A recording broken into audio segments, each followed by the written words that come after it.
जरासंध नाम का, हमें भौमासुर नाम का एक दुष्ट ने बंदी बना रखा है। जैसे तैसे बचते बचाते आपको पत्र लिख रही हैं, हमारी रक्षा करो। तब भगवान ने सेना से आक्रमण किया और भौमासुर को युद्ध में पराजित किया। कन्याओं को कर दिया आजाद। देवियों आजाद हो। कितनी कन्याएं थी? 16,100 कन्याओं को कहा जाओ जाओ जाओ, अपने अपने घर जाओ। कन्याओं ने कहा प्रभु अब हम कहीं जा नहीं सकते, हम यदि अपने घर जाएंगी तो लोग ताने मारेंगे, कहेंगे कि तुम तो दूसरे पुरुष के पास रहकर आई हो, पता नहीं तुम शुद्ध हो कि अशुद्ध हो। सीता मैया को जब नहीं छोड़ा बोलने से दुनिया ने, तो उन्होंने कहा कि हमें छोड़ देंगे, इसलिए अब हमें कोई स्वीकार नहीं करेगा। अब प्रभु आप भी हमें स्वीकार नहीं करेंगे तो हम कहां जाएंगे? तो जिन्हें कोई स्वीकार नहीं करता उन्हें भगवान स्वीकार करते हैं। और जिन कन्याओं को समाज में अपमान के साथ जिंदगी जीने पर वो मजबूर थीं, उन नारियों को सम्मान के साथ कृष्ण की पत्नी होने का गौरव मिला। इस सम्मान के साथ समाज में रहने का अधिकार दिया। आज एक स्त्री बिगड़ जाए, अर्थात बिगड़ नहीं जाए, वो किसी पराये पुरुष के पास पकड़ी जाए, भले वो साफ सुथरी हो, पर दुनिया तो उसे गलत ही कहेगी ना। तो जरा ये भौमासुर के कैद में रहने के बाद भला कौन उनसे विवाह करता, वो भी उस जमाने में। तो भगवान ने उनसे विवाह किया जिससे कोई विवाह करना नहीं चाहता था, जिनका समाज में अपमान था। यदि उनसे कोई विवाह कर भी लेता तो सारी जिंदगी ताने मारता कि तुम तो पराये मर्द के पास थी, वो तो हमने कृपा की कि तुमसे विवाह कर लिया। सारी जिंदगी ताने मारते लोग। कुछ को स्वीकार शायद कुछ कर भी लेते, लेकिन अच्छे लोग तो स्वीकार ना करते। ऐसी नारियों को भगवान ने स्वीकार करके सम्मान दिया है समाज में जीने और रहने का। और ये 16,100 कन्याएं कौन हैं? 16,000 वेद के मंत्र हैं, 108 उपनिषद हैं। तो ये सब कुछ भगवान की पत्नियां हैं। टोटल पत्नियां हैं 16,108। ये भगवान कृष्ण की पत्नी भगवान कृष्ण की इतनी क्यों है? क्योंकि आपको मैंने बताया कि भौमासुर। दूसरा कारण है कि जन्म जन्म तक जो भगवान को चाहता है पति के रूप में, अब जैसे मीराबाई पति रूप में चाहती है, तो क्या मीरा को पति बनकर नहीं मिलेंगे? अगली द्वापर की लीला में अगला जो भगवान का 16,108 सखियों से विवाह होगा, उन 16,108 में एक मीरा भी होगी अगले राउंड में, जो अगला कृष्ण अवतार होगा। क्योंकि युगे युगे भगवान के अवतार जैसे सतयुग, त्रेता, द्वापर, कलयुग, 4 ही युग तो हैं। अब कलयुग के बाद फिर सतयुग आ जाएगा, सतयुग आएगा, त्रेता आएगा, द्वापर, फिर कलयुग, फिर सतयुग, ऐसे चक्कर चलता है। तो ऐसे युगों में किसी किसी युग में भगवान कृष्ण का अवतार रिपीट होता है। कृष्ण कोई एक बार छोड़ी आए इस धरा पर, पिछले किसी और द्वापर में भी आए। जैसे राम त्रेता में आए, तो राम त्रेता में तो आएंगे, पर किसी किसी त्रेता में आते हैं और किसी किसी त्रेता में नहीं आते। जैसे इस बार राम जी आए थे, और राम जी आए और रावण को मारा। अब राम जी ने रावण को मारा, बोलो हाँ। अच्छा, आप लोग कितने रावणों के बारे में जानते हो? कितने रावण हुए? एक बार तो रावण कौन बना? जय और विजय श्राप के कारण रावण बने। एक बार रावण कौन बना? जलंधर रावण बना, वृंदा का पति। एक बार रावण कौन बना? शिव के गण नारद जी के शाप से रावण कुंभकर्ण बने। एक बार रावण ब्राह्मणों के शाप के कारण प्रताप भानु नाम का राजा रावण बना। तो रावण एक थोड़ी है, रामचरितमानस में ही 4 रावणों की कथा है। ओ लाला, काहे इतना शोर कर रहे हो बेटा? ओ छोरा छोरी सुन लो बेटा, कितने रावण हैं? बहुत। 4 तो हमने गिनाए, जो हम गिना नहीं सकते वो भी बहुत। तो हर बार कभी राम आए तो जय विजय नाम के रावण को मारा, कभी आए तो प्रताप भानु नाम के रावण को मारा। ऐसे राम का अवतार किसी किसी त्रेता में होता रहता। ऐसे भगवान कृष्ण का अवतार। तो अगले अवतार में जो मीराबाई हैं वो भगवान की 16,108 पत्नी में कोई एक पत्नी मीरा हो जाएगी। ऐसे ही जो अन्य युगों में स्त्रियां प्रभु को भाव से, पति भाव से भजती हैं, उन सबको जब कुल योग जोड़ा तो 16,108 आया, उनसे विवाह कर लेते हैं भगवान। एक अवतार इनके लिए होता है, विवाह के लिए होता है। क्या करें, अब कोई विवाह की जिद करे तो भगवान उसकी जिद पूरी करेंगे। इसलिए आप लोग भी भगवान से रिश्ता जोड़ लो। भाई पुत्र जो बनाना है, जो भगवान को भाई के भाव से भजती हैं उन्हें भगवान द्रौपदी बना देते हैं, सुभद्रा बना देते हैं।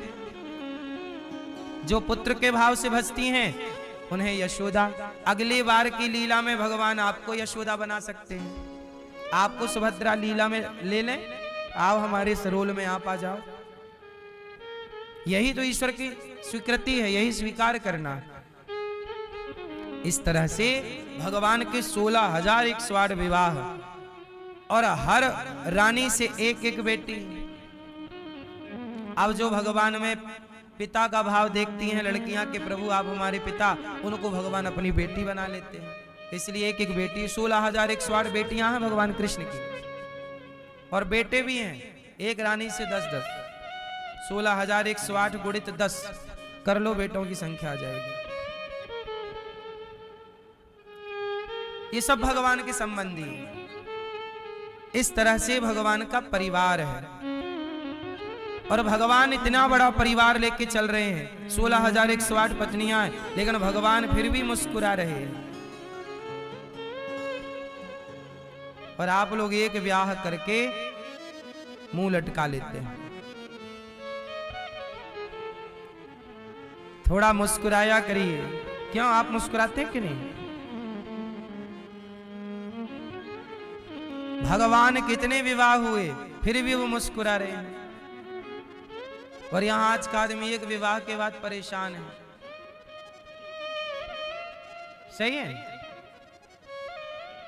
सही है? नहीं सही? भगवान ने रुक्मणी जी से बढ़िया प्रेम से बात करते। जितनी पत्नियां हैं उतने कृष्ण बन के रहते हैं भगवान सबके साथ अलग अलग। भगवान ने बाणासुर पर कृपा की। राजा नृगो नाम नरेंद्रोहा, इक्ष्वाकु वंश के राजा हैं नृग। भगवान ने राजा नृग पर कृपा की और नृग ने गौदान किया, जिसके कारण उन्हें भगवान कृष्ण का साक्षात्कार हुआ। जो आप लोगों से हम कहते हैं कि हमेशा जीते जी पुण्य करते रहा करो, गौदान जीते जी जरूर करना। राजा नृग ने गौदान किया तो भगवान की प्राप्ति हुई। आप लोग भी जीते जी गौदान कर लेना। गाय की पूंछ पकड़ के ही वैतरणी पार होती है। आप में से किसी ने बचपन में गैया चराई है? तो गैया चराई होंगी तो गैया बारिश में नदियों में नदी से पार हो जाती है। कई बार गैया चरने के लिए नदी के उस पार चली जाती है। तो आप लोग कैसे पार होते हैं? हम बचपन में गैया चराते थे और गैया जब पार जाती तो हम भी पूंछ पकड़ लेते गैया की, तो आसानी से गैया नदी पार करे तो हम भी पार हो जाएं। ऐसे ही नदी पार गैया चरती तो हम भी नदी उसकी पूंछ पकड़ के पारी तो नहीं, क्योंकि बारिश में नदियों का पाट चौड़ा होता है। तैर पाना संभव नहीं होता इतना लंबा। तैरना आता तो है हम लोगों को, लेकिन थोड़ा आधा तैर लेते हैं, आधा गैया सहयोग कर देती है।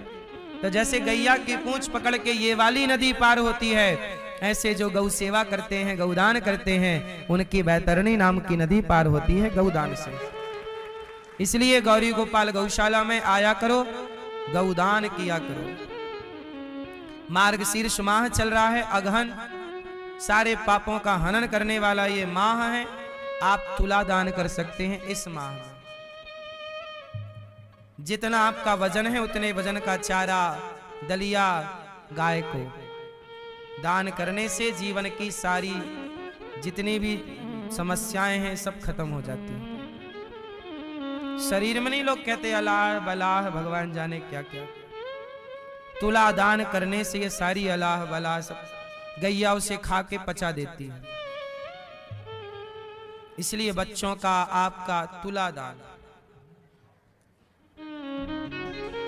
भगवान राजा नृग पर कृपा करते हैं क्योंकि गौदान किया।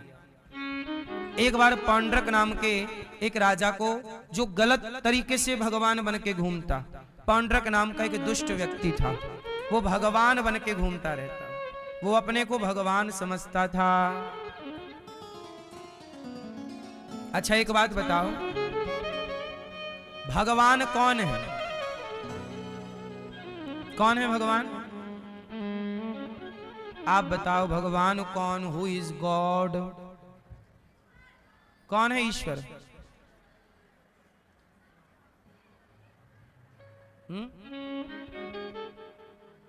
भगवान कौन है? जो रक्षा करते हैं।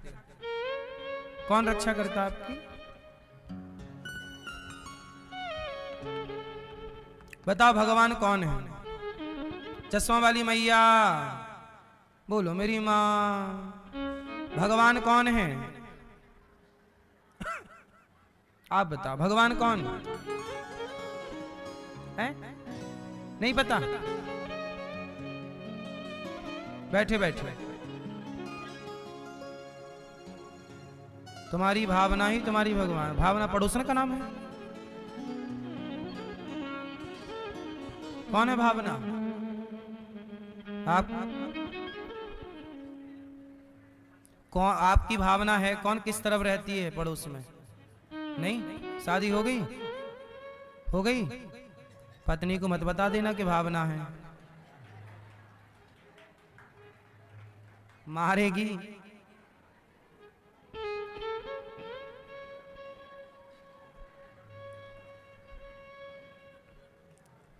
भगवान किसे कहते हैं? पीछे वाले भैया, ए छोरा तुम बताओ बेटा, स्कूल के बच्चे आए हैं आज? चलो बताओ बेटा, भगवान किसे कहते हैं? हैं? किसको? बेटा आप बताओ, कि जो मोबाइल चला रहे थे ना भैया, आप बताओ किसे कहते हैं भगवान?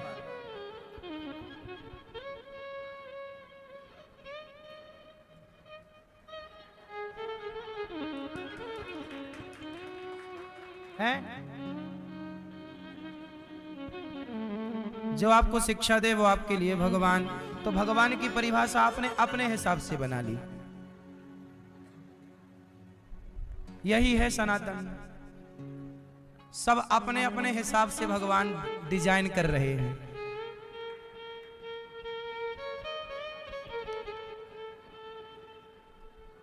कितना सिंपल क्वेश्चन है, भगवान किसे कहते हैं? पूछा जा रहा है सनातनियों से।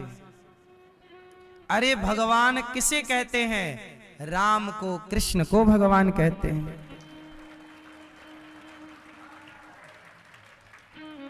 भगवान किसे कहते हैं? राम को भगवान कहते हैं, कृष्ण को भगवान कहते हैं, नारायण को भगवान कहते हैं। ये कहां तुम्हारी आवना भावना घुस रही है?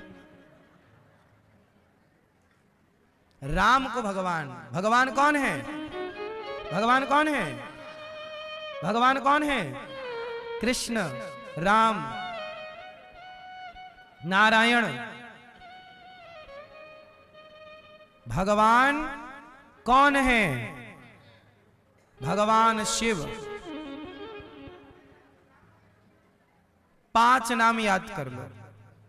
भगवान विष्णु, भगवान शंकर, माता दुर्गा, गणेश जी और भगवान सूर्य। सनातन में ये पंचदेव उपासना होती है।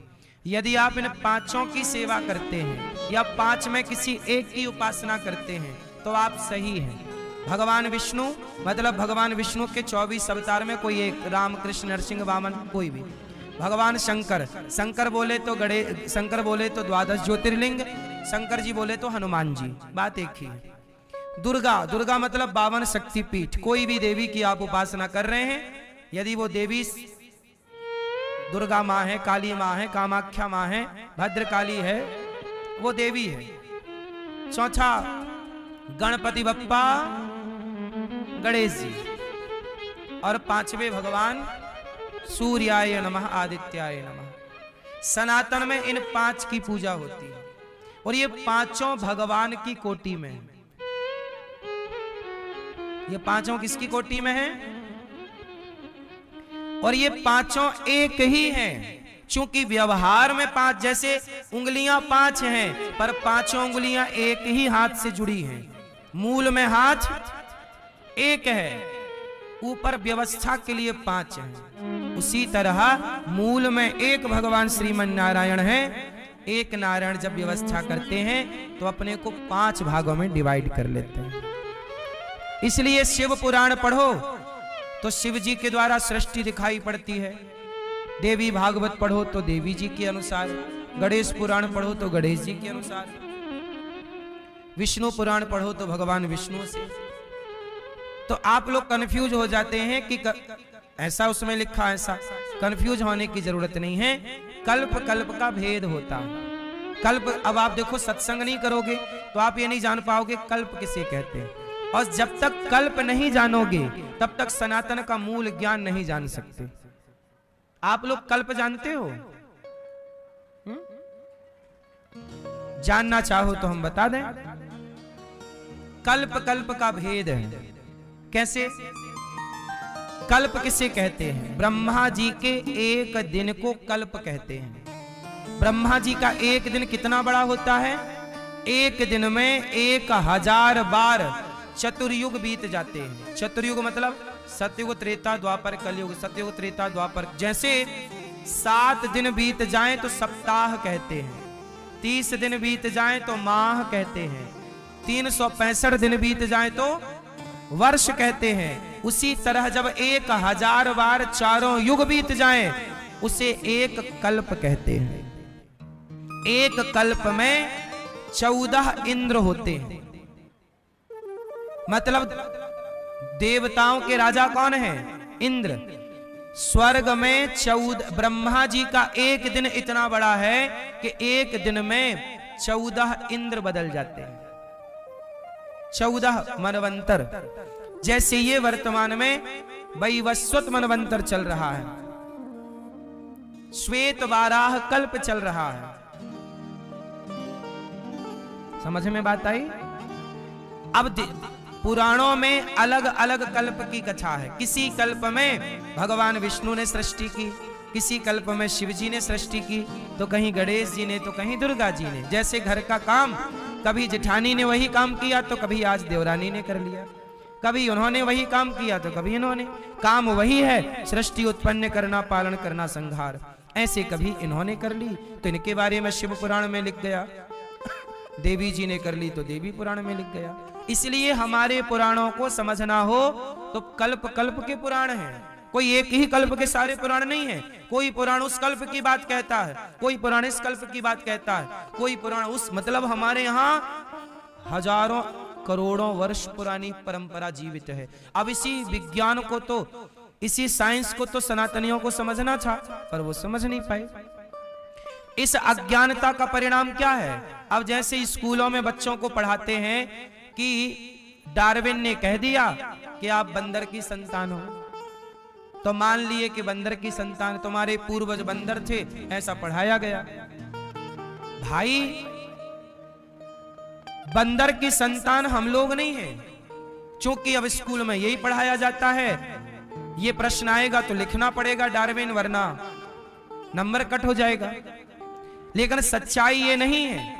सच्चाई ये है कि हम बंदरों की संतान नहीं है साहब, हम ऋषि मुनियों की संतान है। इसलिए हमारे यहाँ गोत्र होता है।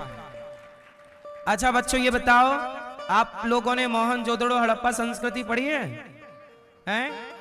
कितने साल पुरानी है वो? अच्छा,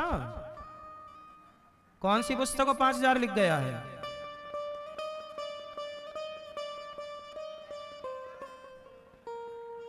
मोहनजोदड़ो हड़प्पा संस्कृति लगभग 2000 साल पुरानी है, लगभग।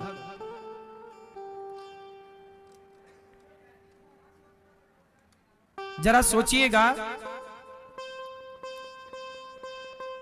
भारत की जितनी भी संस्कृति है, दुनिया की संस्कृतियों की मैं बात करूं, आप मोहनजोदड़ो हड़प्पा संस्कृति उठा लीजिए, आप मुसलमानों की उत्पत्ति की हिस्ट्री उठा लीजिए, मुसलमान कब धरती पे आए अर्थात कब वो देखे गए, तो 1400 साल पहले हिजरी के अनुसार। ईसाई कब देखे गए? 2000, आज 25 चल रहा है, तो 2025 साल पहले ईसाइयों का प्रमाण मिला। आप ये समझ लीजिए, ईसाइयत कब आई? 2000 साल पहले।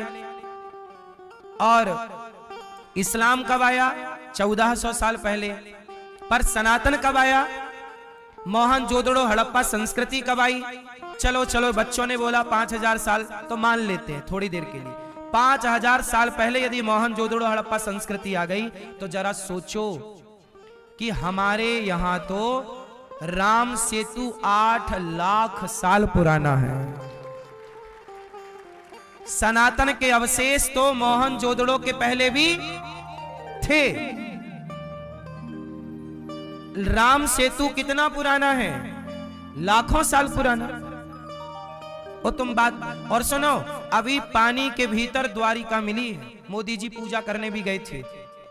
उस द्वारिका की जब खोज हुई, सर्च हुआ, तो पता लगा कि वो द्वारिका 5500 साल पुरानी है। भागवत जी में लिखा है कि जब भगवान कृष्ण गए, तो जाते ही भगवान ने पानी में द्वारिका को डुबा दिया। जो भागवत जी में लिखा था कि द्वारिका पानी के अंदर है, अब वो द्वारिका पानी में मिल गई, तो सही साबित हो गया ना कि भागवत जी में जो लिखा है वो सही लिखा है। मिल आज रहा है, पर बातें लिख दी गई पहले, क्योंकि जिन्होंने लिखा वो सब जानते थे। और आज खोज हुई तो द्वारिका 5000। अब सोचो कि कुरुक्षेत्र में महाभारत कब हुआ? कृष्ण के टाइम पे। कृष्ण कब थे? 5500 साल पहले। तो हमारा इतिहास जब लाखों साल पहले से मौजूद है, तो हम क्यों कहें कि हम बंदर की संतान हैं? भाई, जिसका इतिहास मौजूद ना हो वो कहे कि हम बंदर की औलाद हैं। आप भटक गए, आपको आपके पूर्वजों का कोई इतिहास नहीं पता। हम सनातनियों को तो सब पता है, इसलिए हम क्यों मान लें कि हम बंदर की संतान हैं? हमारे यहां तो जिस दिन सृष्टि हुई, उस दिन का अवशेष और उस दिन का लिखित में वेदों और पुराणों में सब मौजूद है ना। ये कोई सामान्य बातें नहीं है साहब, बहुत गंभीरता से आपको समझना पड़ेगा। अच्छा बताओ बच्चों, बताओ, पृथ्वी चपटी है कि गोल? कब पता लगा कि गोल है? हैं? क्या? देखो, ये बच्चों को पढ़ाया गया किसी वैज्ञानिक का नाम कि उसने बताया पृथ्वी गोल है, इसने कहा कि पृथ्वी गोल। अब ये बच्चों को, इन बच्चों को अपना, अब गलती इनकी नहीं है, गलती पढ़ाने वाले जो हमारी सरकार ने जो शिक्षा नीति बनाई वही गलत है। दुनिया को पता कब लगा कि पृथ्वी गोल है? कुछ साल पहले दुनिया मानती थी पृथ्वी चपटी है। पृथ्वी गोल है जब सैटेलाइट छोड़ी गई, जब ऊपर से देखा गया, तब पता चला पृथ्वी गोल है। सोचिएगा, उसके पहले दुनिया मानती थी पृथ्वी चपटी, लेकिन तब भी सनातन कहता था नहीं जी, जब सैटेलाइट नहीं थी, जब कोई वैज्ञानिक युग नहीं था, तब भी मैं मतलब सनातन कहता कि पृथ्वी गोल है। बात समझ में आई? मतलब इन बच्चों ने आज जो पढ़ा है, ये हमारे सनातन में हजारों साल पहले पढ़ा दिया गया है। बात समझ में आ रही है? गलती क्या है कि हमारी जो वर्तमान की शिक्षा प्रणाली है सरकार उसे ठीक कर ही नहीं रही है। अच्छा एक बात बताओ बच्चों, बताओ बृहस्पति जी एक चक्कर कितने वर्षों में लगाते हैं? बृहस्पति जी का एक चक्कर कितने सालों में होता है? चलो ये अभी नहीं पढ़ाया होगा आपको, सुनो। बृहस्पति का एक चक्कर लगभग 12 वर्षों में होता है। और जब बृहस्पति ग्रह एक चक्कर लगाते हैं, ये विज्ञान को अब पता लगा कि बृहस्पति की साइकिल 12 साल की है। हमारे ऋषि मुनि हजारों साल पहले जान गए, और 12 साल में जब बृहस्पति की एक परिक्रमा पूरी होती है तब हमारे यहां एक कुंभ लग जाता है। 12 साल में एक पूर्ण कुंभ। तो हमारी वैज्ञानिक कसौटी आज जो तुम कह रहे हो, हमारी परंपराओं के नाम पर वही विज्ञान दुनिया को परोसा गया, लेकिन लोग समझ नहीं पाए। बात समझ में आई? नहीं आई? विमान किसने बनाया बताओ जरा आप लोग? राइट ब्रदर्स ने बनाया। विमान का सबसे पहला सफल परीक्षण कब हुआ बच्चों बताओ? 1903 में। 1903 में सबसे पहले राइट ब्रदर्स ने सफल परीक्षण विमान का किया। सोचिए 1903 और आज 2025 चल रहा है। अब सोचिए कि विमान राइट ब्रदर्स ने बनाया, ऐसा पढ़ाया जाता है। लेकिन हमारे यहां तो रावण ने सीता मां को चुराया था। किसमें? क्यों भैया? रावण ने सीता मां को चुराया किसमें? कौन सा विमान था? बोलो। पुष्पक विमान। तो तुमने आज विमान बनाया, हम लोग तो विमान ईमान बना के छोड़ चुके हैं। ये टेक्नोलॉजी तुम्हारे लिए नहीं होगी, हम लोग तो उसे छोड़ चुके। हमने सनातनियों ने हमने अपने धर्म ग्रंथ पढ़ने छोड़ दिए, अपना इतिहास पढ़ना छोड़ दिया। तो हमने दूसरों के इतिहास को श्रेष्ठ मान लिया और अपने इतिहास को कम आंकना स्टार्ट कर दिया। बात समझ में आ रही है? जबकि हमारा भारत का इतिहास दुनिया पर भारी है। पर विडंबना देखो, कोई बच्चे भारत का इतिहास नहीं पढ़ते। इन बच्चों में किसी बच्चे को नहीं पढ़ाया जाता कि मातृदेवो भव पितृदेवो भव। क्यों बेटा? आपके सिलेबस में पाठ है मातृदेवो भव? बोलो। है? नहीं है। मातृदेवो भव नहीं है, पितृदेवो भव नहीं है। क्या है इनके सिलेबस में? गा से गधा। जब गधा पढ़ोगे तो गधे ही बनोगे। गणेश पढ़ते गा से तो गणेश बनते। इसलिए आज भारत की शिक्षा में गीता को लाने की जरूरत है। मातृदेवो भव का पाठ मैं कहता हूं, ये जितने बच्चे बैठे हैं ना, श्रवण कुमार की कथा इनको पढ़ाई जाए। श्रवण कुमार के बारे में ये बच्चे जानेंगे ना, तो ये अपने माँ बाप की सेवा बड़ी श्रद्धा से करेंगे। श्रवण कुमार को पढ़ने के बाद अब इन्हें श्रवण का पाठ नहीं पढ़ाया जाता। क्यों नहीं पढ़ाया जाता मैं पूछना चाहता हूं। दिक्कत क्या है? श्रवण कुमार के बारे में जानने में कोई पाप है क्या? कोई हर्ज है क्या? क्यों नहीं जान रहे हैं बच्चे? अकबर के बारे में तो पढ़ाया जा रहा है, जिसने यहां आके बहन बेटियों को लूटा। बाबर के बारे में तो पढ़ाया जा रहा है। श्रवण कुमार के बारे में नहीं पढ़ाओगे तो तुम्हारा बेटा तुम्हारा सम्मान क्यों करेगा? श्रवण कुमार की कथा पढ़ाओ, राम का आदर्श पढ़ाओ कि राम कैसे हैं, राम भगवान क्यों हैं। चलो भगवान की तरह मत पढ़ाओ, श्रेष्ठ इंसान की तरह पढ़ाओ। तो ये तो पढ़ाओ कि राम जैसा बेटा किस माँ बाप को नहीं चाहिए? आप बताइए, आपको रावण जैसा बेटा चाहिए कि राम जैसा? वो राम जो माँ बाप की आज्ञा मान के चले गए। तुम्हें भाई कैसा चाहिए? सुग्रीव जैसा कि राम जैसा? सुग्रीव वो है जिसने भाई को मरवा दिया संपत्ति के लिए, और एक राम है जो भाई के लिए अपना सिंहासन अपना अधिकार छोड़ दिए। नहीं, यदि मेरी मां की इच्छा है कि मेरा भाई सिंहासन पर बैठेगा तो भाई के लिए अपना अधिकार छोड़ दिया प्रभु राम ने। क्या ऐसे राम के बारे में इन बच्चों को नहीं पढ़ाना चाहिए? नहीं पढ़ाते साहब। आजाद भारत में भी राम का पाठ नहीं है सिलेबस में। जब है ही नहीं तो बच्चे राम कैसे बनेंगे? इसलिए तो रावण की संख्या ज्यादा है। हर गली में एक रावण है जो 5-5 साल की बेटियों का बलात्कार कर लेता है। जब तुम राम के बारे में पढ़ाओगे नहीं, जब समाज को राम बनाओगे नहीं, तो रावण बनाने नहीं पड़ते, कुसंग ही रावण बना देती है। और कुसंग चारों ओर है। पढ़ाओ ना थोड़ा राम के बारे में, थोड़ा गीता पढ़ाओ। नहीं पढ़ाओगे तो फिर नुकसान होगा।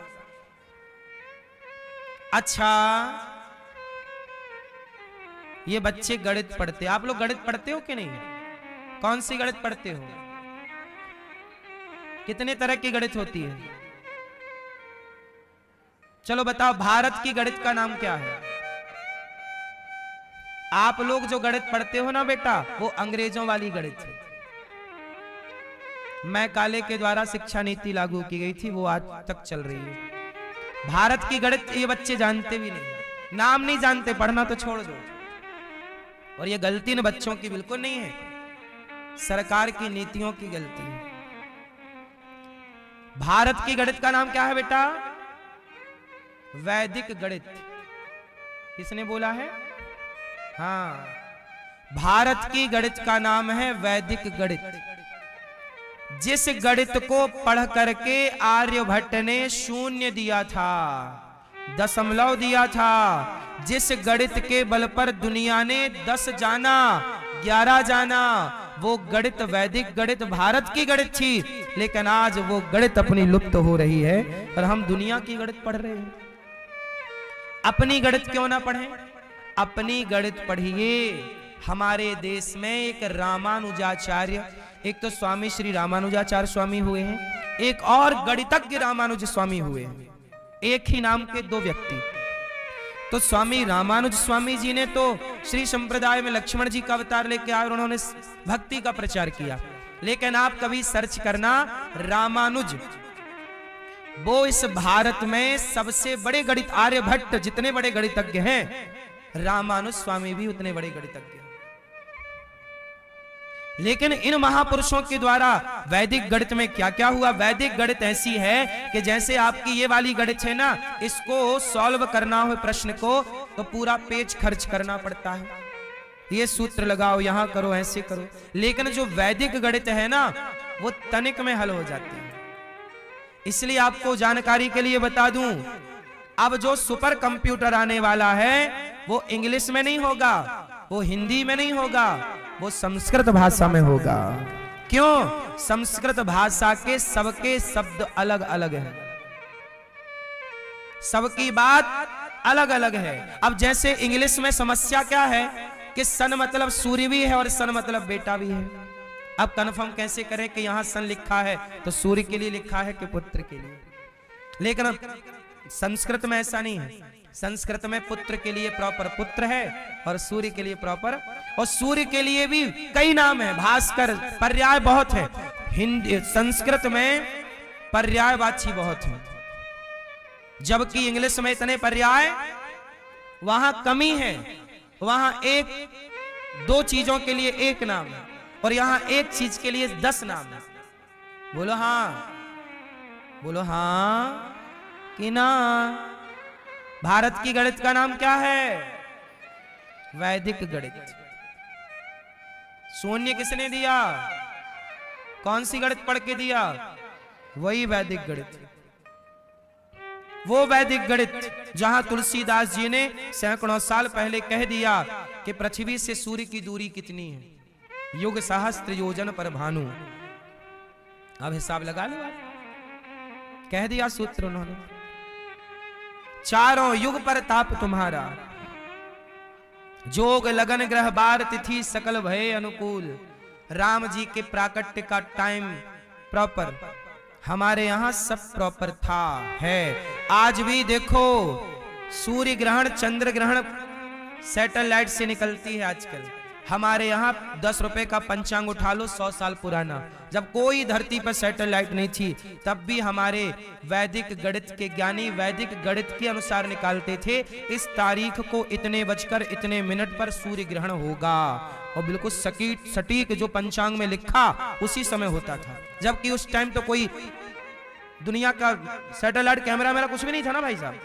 आज के 100 साल पहले बताओ कि सैटेलाइट थी? धरती में पहली सैटेलाइट कब छोड़ी गई? 1950 में। उसके पहले कोई सैटेलाइट थी ही नहीं। अब बताइए, जब सैटेलाइट नहीं, दुनिया जानती नहीं चंद्र ग्रहण क्या होता है, तब हमारे ऋषियों ने बता दिया, पंचांग ले लो, सब लिखा है। आज भी 100 साल पुराना पंचांग मिल जाएगा, 200 साल पुराना मिल जाएगा, 400 साल पुराना मिल जाएगा, देख लो। तो क्या तुम्हारे पूर्वज मूर्ख थे क्या? अनपढ़ थे क्या? साइंस को तुम ही समझते हो, हमारे पूर्वज नहीं समझते थे?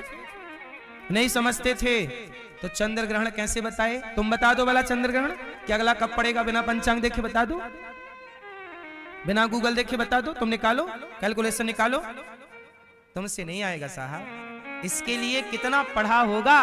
तुम सूर्य की गति आज जाने, हमारे ऋषि मुनि हजारों साल पहले जानते थे सूर्य की गति क्या है, पृथ्वी की गति क्या है।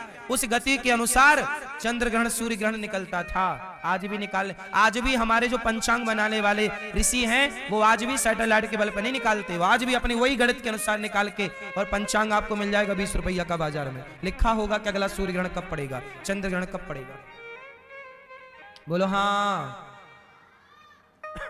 सनातन को मजाक ना समझना मेरी माँ, बहुत बड़ा साइंस है। क्या क्या बताएं, ये सब बातें हम इसलिए बता रहे हैं कि बच्चे आए हैं, कुछ बच्चे भी जाने कि वो आज के आधुनिक विज्ञान को ही विज्ञान मान लेते हैं, वो प्राचीन विज्ञान को समझते ही नहीं।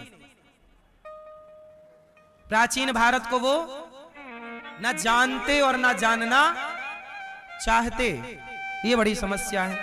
इसलिए हम कहते हैं सरकार से, पर सरकार सुनती ही नहीं है। सरकार से कहते हैं कि भारत में मैं काले की शिक्षा को जला दो और भारत की वह शिक्षा लागू करो जिस शिक्षा से आपका बेटा श्रवण कुमार बनेगा, जिस शिक्षा से राम बनेगा। डॉक्टर बनो, इंजीनियर बनो, एडवोकेट बनो, लेकिन श्रवण कुमार बनो तो बुराई क्या है? एक अच्छा डॉक्टर भी है और श्रवण कुमार भी है, क्या बुराई है? एक इंजीनियर भी है पर श्रवण कुमार भी है, क्या बुराई है? क्यों भैया? एक आदमी बहुत अच्छा एडवोकेट है पर श्रवण कुमार भी है, क्या बुराई है भाई साहब? गलत है कुछ? हम गलत कह रहे हैं? फिर आपका भी तो बेटा है, आप भी तो चाहते हो कि बुढ़ापे में वो आपका साथ दे, आपका बेटा अच्छा डॉक्टर बने, इंजीनियर बने, एडवोकेट, जज सब बने, पर श्रवण कुमार बन जाए, क्या बुराई है? आपकी बहू सीता जैसी हो, है ना? आपका भाई भरत जैसा हो, लक्ष्मण जैसा हो, बड़ा भाई राम जैसा हो, छोटा लक्ष्मण भरत जैसा हो, क्या बुराई है? ये सब पढ़ लोगे तो, ये सब जान लोगे तो। सत्य बोलना अच्छा है, जान लेने में बुराई क्या है? बोलने में बुराई क्या है? धर्म से चलो साहब, अधर्म से नहीं। पौंड्रक को मार गिराया, अपने को भगवान कहता था। जरासंध के जेल से 20,800 राजाओं को मुक्त कराया, सबने स्तुति की। कृष्णाय वासुदेवाय हरये परमात्मने प्रणतः क्लेशनाशाय गोविंदाय नमो नमः। सबने भगवान की स्तुति की। भगवान ने जरासंध के बंधन से 20,800 राजाओं को मुक्त कर दिया। भगवान ने धर्मराज युधिष्ठिर का यज्ञ पूरा करवाया, शाल्व और दंतवक्र का उद्धार किया। भगवान के एक परम भक्त हैं सुदामा। हम कहते हैं बच्चों को सुदामा का पाठ पढ़ाना चाहिए स्कूलों में। क्यों? क्योंकि आजकल आदमी तनिक सा पैसा पाता है तो घमंड में डूब जाता है, और पैसा पाके अपनों को नहीं पहचानता, लेकिन जगत के पालनहार अपने बचपन के एक ऐसे मित्र को पहचानते हैं जिसके पास पहनने को कपड़े नहीं और खाने को रोटी नहीं। क्या यह भगवान कृष्ण का यह वाक्य नहीं पढ़ाना चाहिए बच्चों को, ताकि ये भी बड़े होकर के घमंड में ना डूबें और अपने गरीब मित्र को याद रखें, इंसानियत को याद रखें। सुदामा की कथा केवल भागवत में सुनाने वाली ही नहीं हो, बच्चों को सिलेबस में पढ़ाओ। इससे क्या होगा, इन बच्चों के संस्कार बनेंगे। सही है। सुदामा गरीब है, श्री कृष्ण राजा अमीर है। एक अमीरी जब गरीबी से मिलती है तो अमीरी गरीबी से मिलकर कैसी दिखती है, ये सुदामा और कृष्ण का चरित्र है। आजकल कोई अमीर है तो गरीबों की तरफ देखता भी नहीं है। आजकल अमीर व्यक्ति गरीबों का तिरस्कार करता रहता है। तेरी तो औकात क्या है, तू तो हैसियत क्या है। दुर्बल को न सताइए जाकी मोटी हाय। गरीब को कभी सताना नहीं चाहिए। अब कोई लोग ना, पहले के जमाने में ना किसी से हिसाब करना नहीं आता था, तो जो हिसाब करना जानते थे ना, वो बेचारे हिसाब करना नहीं आया तो उसको लूट लेते थे। अरे इसको तो आता ही नहीं, चलो लूटो। अरे हमें कुछ नहीं आता, इसका फायदा ना उठाओ साहब। आजकल यही होता है। जैसे आप नया घर बनवाते हो, आपको घर बनवाने का कोई आइडिया नहीं है क्योंकि आप पहली बार बनवा रहे हो, तो जो बनाने वाला है ना, वो आपको अच्छे से सोचता है कि ले लो जितना अधिक से अधिक। आपको पता है, आपको पता ही नहीं कि उसके दाम क्या है। वो 2 रुपए की चीज 10 रुपए में पहना के चला जाए, आपको पता ही। जब तक आपको समझ आए तब तक वो लेके खत्म। वो आपकी अज्ञानता का फायदा उठाता है। डॉक्टर, इसलिए कहता हूं आपको एक बात बताऊं, आप लोग भले डॉक्टर ना बनो, पर थोड़ा मोड़ा ना बच्चों को डॉक्टर की पढ़ाई जरूर पढ़ाओ। तुम्हें थोड़ा बहुत आनी चाहिए ताकि कोई तुम्हें इतना तो पढ़ लो कि कोई तुम्हें बेवकूफ ना बना सके। अब हमें बिल्कुल नॉलेज नहीं है, कोई दवाई कुछ भी देख के चला जाए, हम लोग हैं भैया अच्छी दवाई। अब हमें उस दवाई का काखा गाखा पता नहीं है। कम से कम थोड़ा बहुत पढ़ लोगे तो आपको ये तो पता चल जाएगा कि ये दवाई इस बीमारी में खानी चाहिए कि नहीं। क्योंकि आजकल आपको कुछ पता नहीं है तो सामने वाला आपकी अज्ञानता का फायदा उठा लेता है। यार इसको तो कुछ पता नहीं, चलो ये बीमार है या नहीं है, भर्ती कर लो इसको। इसलिए परिवार में कोई एक डॉक्टर भी हो,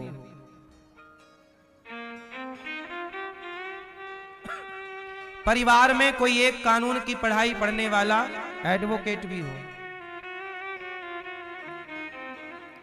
सबकी जानकारी हो। कल को कोई आपको बेवकूफ ना बने, क्योंकि दुनिया आपको अपने हिसाब से देखती है। इसलिए आपको थोड़ा थोड़ा सब चीज का अध्ययन करना चाहिए। पूरा ना कर पाओ, बेसिक ज्ञान तो पालो हर चीज का। इसलिए कहता हूं, जिज्ञासु बनो, ज्यादा जानो। फ्री टाइम है, कुछ नई चीजें पढ़ो, कुछ नया जानने पर बिलीव करो, नया जानो, नॉलेज बढ़ाना।